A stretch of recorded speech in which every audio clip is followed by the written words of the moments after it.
applause for Jake Beckman. Keep it going for Ben Johnson. Keep it going for Ben. Ben is very funny. It's great. Awesome. You guys are hot. I like this a lot. I want to ask you guys a question real quick. Kind of like a vibe check. I want to see where we're at right off the bat. I'm gonna ask you a question. I want you to be honest with me, honest with everybody else around you, honest with yourselves. All right. Give me a clap if you're here with someone dumber than you.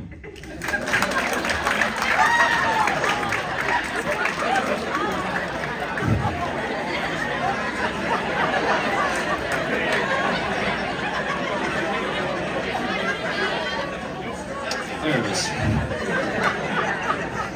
I like this a lot. That was great. Just a fun thing is that if you're sitting in the front row, you don't absolutely have to put the person that you're with on blast. He clapped, she hit him, and then he clapped more. Okay.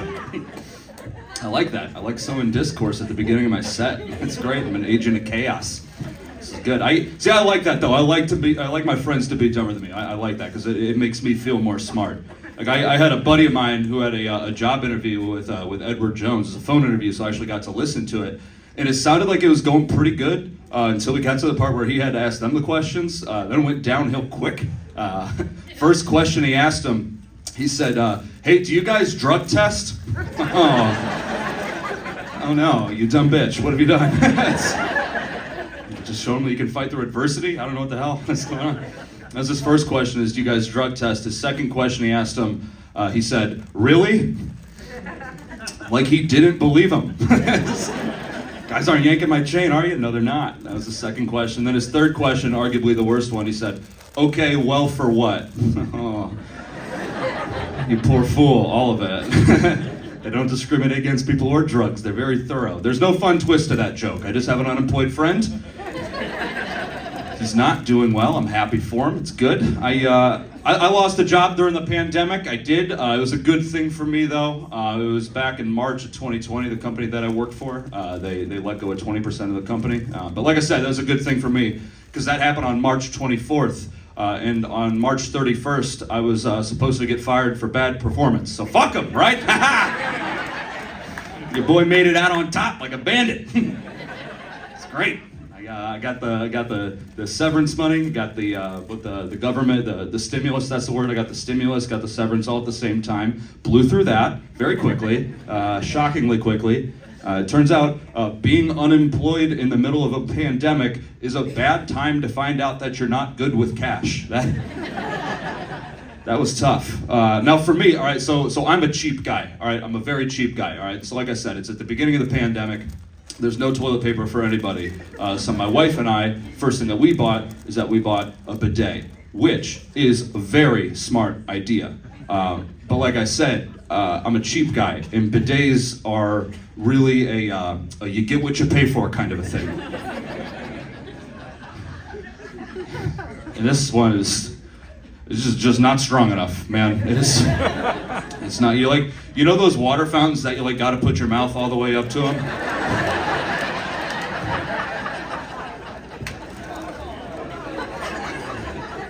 It's just not a good bidet. It just feels like somebody's drilling on my asshole. It's gross. It's fun. I like you guys. That's my only poop joke. And I wish I had more, honestly. I'm pretty receptive to that. I do a lot of dumb things. I try to make everything that I do that's dumb, I try to turn them all into learning experiences. Like last summer, I did something dumb. I went to the zoo by myself. Can't just be doing that if you're a dude. I don't know if you guys have ever seen a dude in public before, but man, we just look like we were up to no good. Dudes, we don't have the luxury of just going places by ourselves. Like, if you see a dude by himself, it's always bad. Especially at the zoo. Especially at the zoo. Like, if I see a dude by himself at the zoo, like, listen, I don't care if it's an old guy taking in his last breaths, or like if it's a guy who works there feeding the seals. Like, if I see a dude by himself at the zoo, I'm like, what is this pervert up to? You know, I'm onto this guy. Something's fishy here. And that's the problem, is that the whole time that I was there, like, listen, I'm neurotic, so I kept getting in my head the entire time I was there. In my head, I kept thinking in my head you know, that all the parents were thinking, you know, that I was thinking about taking their kids. And listen, I'm not gonna do that. I am not gonna do that. I am not a kid. This is not a kidnapper. It was never on the table. It is just not gonna happen. I'm not gonna take anybody's kids. You know, but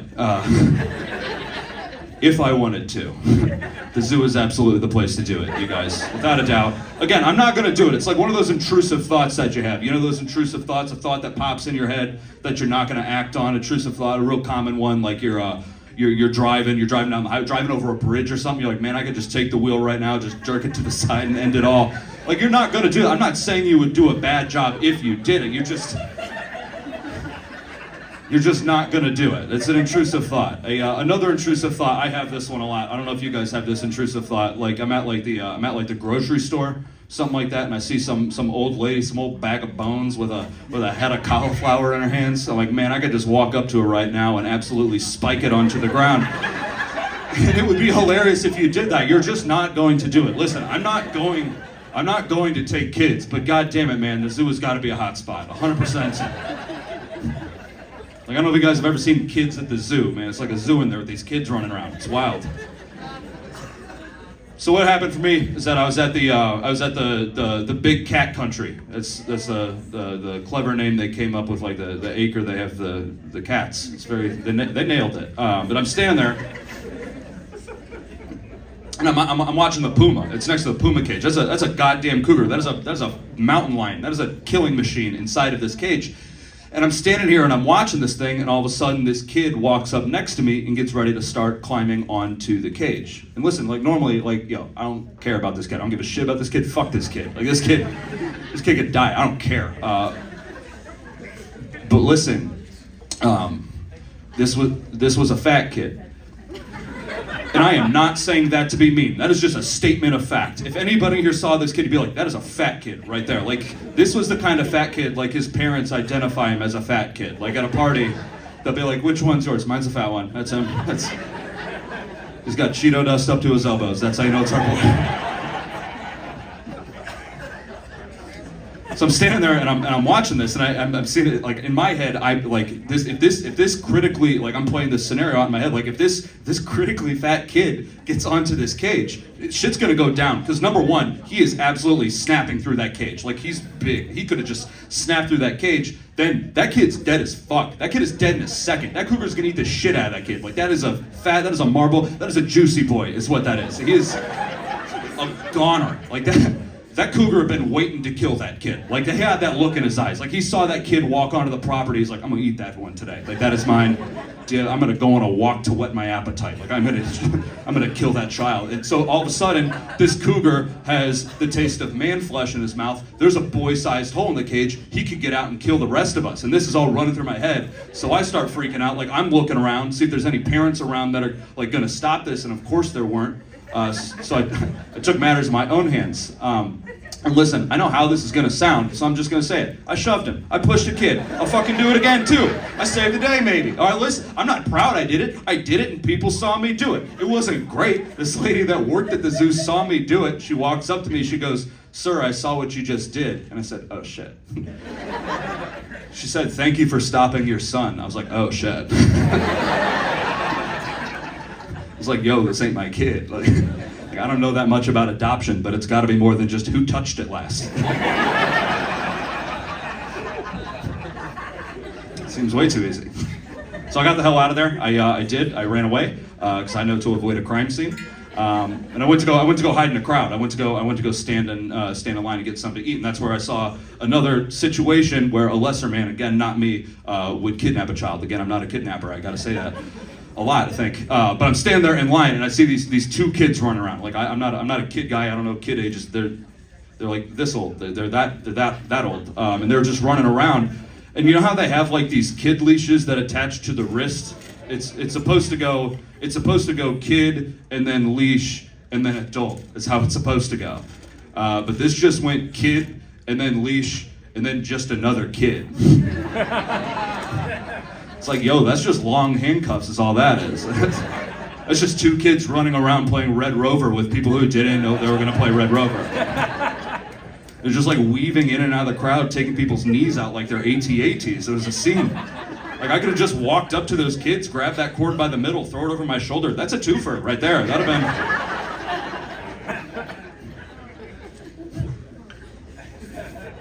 I'm glad that you guys like that one. I did that last night.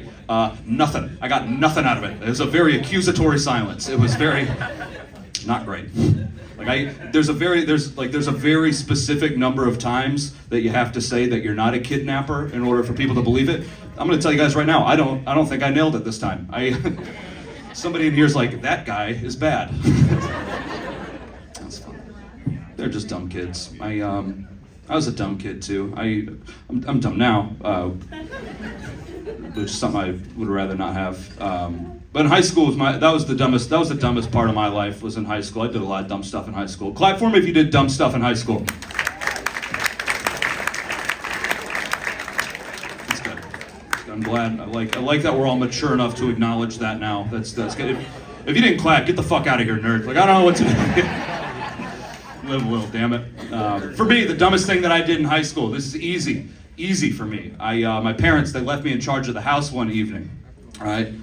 And then just so happened, just a bad stroke of luck, the house, it caught on fire, and then burned to the ground, which is not what you want to happen. Like, I don't know if you guys have ever been in charge of anything in any capacity, but if that thing that you're in charge of literally burns to the ground, you fucked up. That's a categorical failure, you gotta own that. Now, I didn't do anything dumb to burn the house down. I actually did not burn the house down, and I will get to that. But what I did that was dumb was, instead of calling my parents, and telling them that they didn't own anything anymore, instead of doing that, I made a Facebook status. That's not the move. And that Facebook status actually said, "My house on fire, serious on fire." And I know it says that word for word because Facebook likes to remind me that was my most liked status of 2010 every goddamn year, which I love. That's great. That's pretty fantastic. Every July 2nd, I wake up with a notification on my phone. I'm like, oh, what's this? Oh, I guess I'll be sad today. Very cool. Thank you for the reminder. It's great. Now, like I said, I didn't burn the house down, okay? What actually did burn the house down, what started the fire, it was actually started by spontaneous combustion. And I know that sounds like bullshit because I also thought that was bullshit, all right? So here's how this whole thing went down, all right? House burning down, I'm freaking out, not because I'm losing all of my stuff, but because, I was home alone when this happened, and in my brain, it's my word against anybody's that I didn't start this. I thought that I was going to prison for arson. That's where my dumb brain was. I'm freaking out. I'm like, I can't do prison. I'm a soft boy. I'm a small soft boy. I can't do hard time with hard men. I won't survive. If I'm a soft boy and hard men are there, I will be fucked. I can't do that.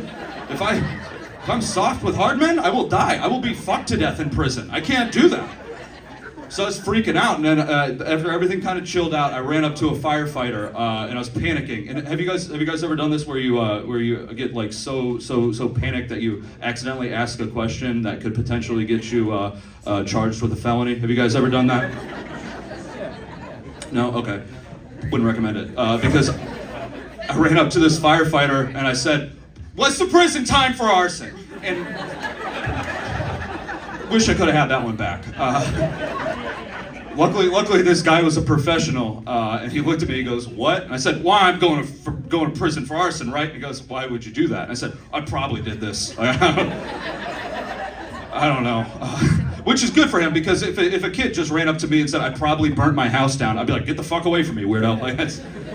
But he looked at me. He said, "Okay, well, we don't think that you started it." And he told me that what he thought it was, and he actually ended up being right. He said that there was a trash can out back. It had an oily rag in it. Like I said, it was in July, so the sun was setting. Caught the rag on fire, burned the whole house down, going from outside. And he said that it was actually spontaneous combustion, and it was going to be considered an act of God. And he was right about that too, because we got paperwork from the insurance company that said the Beckman household was destroyed as an act of God. And that's pretty goddamn aggressive, right? That's fucked up. That makes it sound like God did it on purpose. What an asshole this fella. He's gunning for me, going for my head. Has anybody else here survived a smiting? Is that just a me thing? Wouldn't recommend it. Kind of sucked. Ruined my weekend. It was not good. It was actually the day after the fire was the worst day for me. That was the day the salvage people come out. All right, the salvage people, they come out, look through all the rubble and everything, see if that there's any stuff that they can save. And here's just a fun fact. All right, so let's say you are in high school and you have stuff hidden in your closet. And then your house burns to the ground. Yo, that stuff's not hidden anymore. It is just out there. And if it is somebody's job to find it, they're gonna do a real good job at it, all right? So the next day I was sitting outside outside the rubble, I guess it was. I was sitting outside the rubble and this doofus, dickhead salvage lady yells, "I found 28 natural lights in the younger son's closet." I was like, oh, God damn it. Don't say that. You could just write that down. You don't need to yell that. It's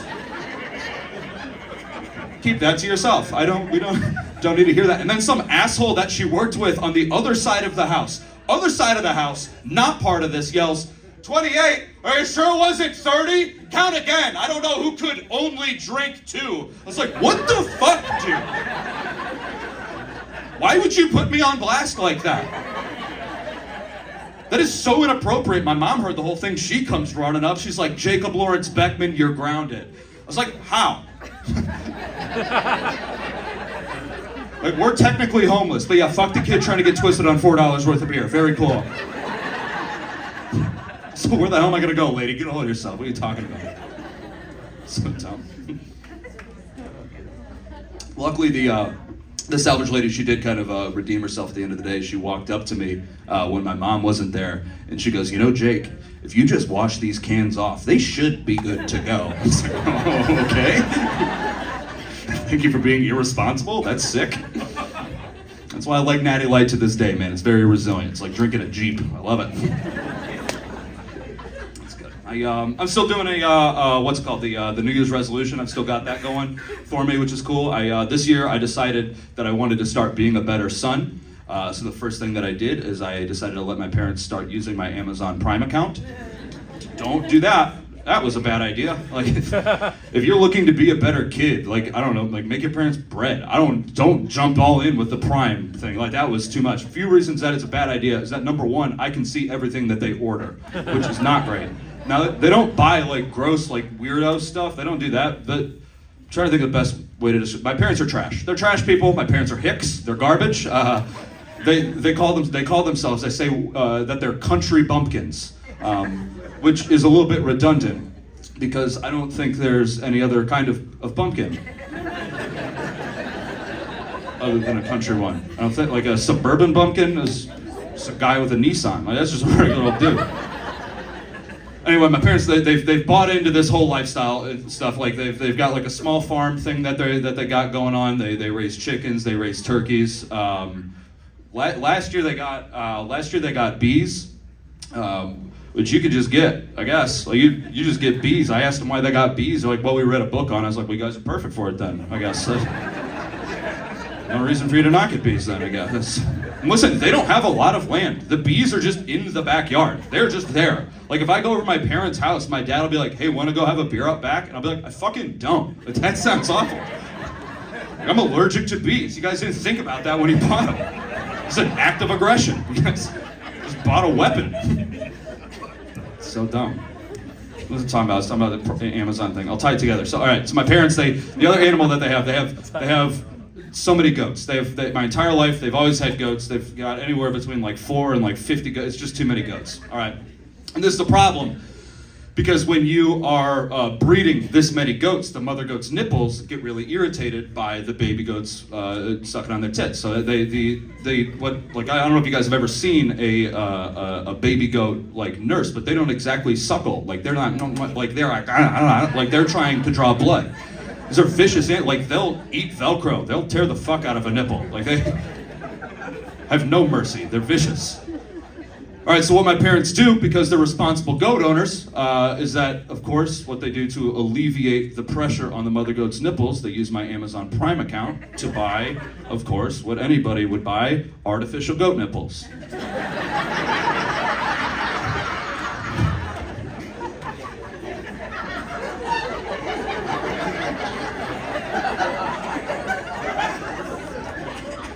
and it's just really something I'd rather not have my name attached to. Because that's really fucked up the algorithm for what Amazon thinks that I like. And let me tell you something, if Amazon thinks that you like artificial goat nipples, buddy, they're gonna let you know. They are very aggressive with the advertising. It is very, like, before YouTube ads, before YouTube videos, there's goat nipple ads. On Twitter, goat nipple ads. Porn, there's goat nipples now. Like, I can't, it's like I'm trying to crank. I'm not trying to think about my parents. What the hell? That's gross. And that's the problem, is that these artificial goat nipples, dude, they are fucking perfect. They are exquisite. These things, you could, they nailed it. Like, if you're out there thinking that they're churning artificial goat nipples out in a factory, you couldn't be more wrong, you dumb idiot. You stupid fuck. Yeah, there's nothing, you are so wrong. They got a guy back there hand rolling these sons of bitches. They're They are, listen, your boy knows goat nipples, all right? If I know one thing, it's goat nipples. That is it. If you don't have a goat nipple guy, you need one, let me be him, all right? I swear to God, like, they look so real. I swear, if I had 2 goat nipples in my pocket, a real one, fake one, slapped it down on that table right there, your second thought, you'd be like, holy shit, I can't tell. Your third thought would be like, I gotta get the hell out of here. That one's got blood on it, I think it's real. It's a fresh cut goat nip. That's fun. So dumb. I'm a washed up guy. Does everybody know? I did this joke and then I had somebody last night say they don't know what washed up means. Does everybody know what washed up? Like, you're past your prime. That's what that means. I'm very washed up. I'm glad that I know that I'm washed up though. Not everybody knows when they are washed up. Clap for me if you know for a fact that you're washed up.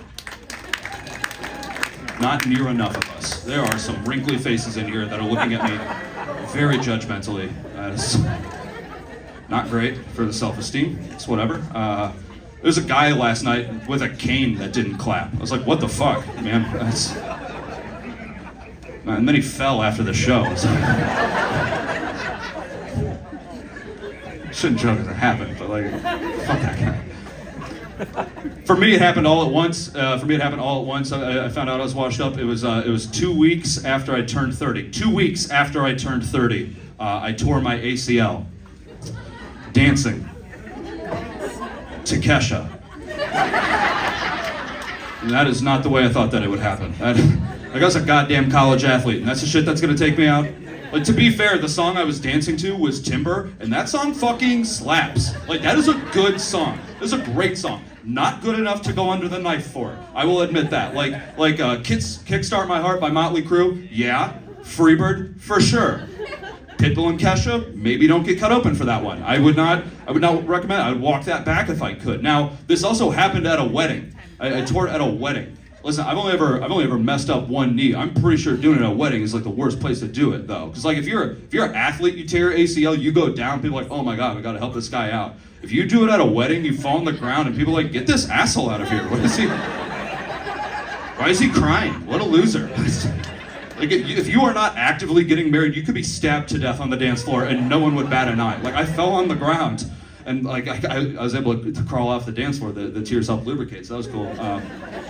But I went and I sat down in a chair, and my wife, my loving and caring and loving and caring soulmate life partner, my wife walks up to me and she goes, Jacob, you are making a scene. I was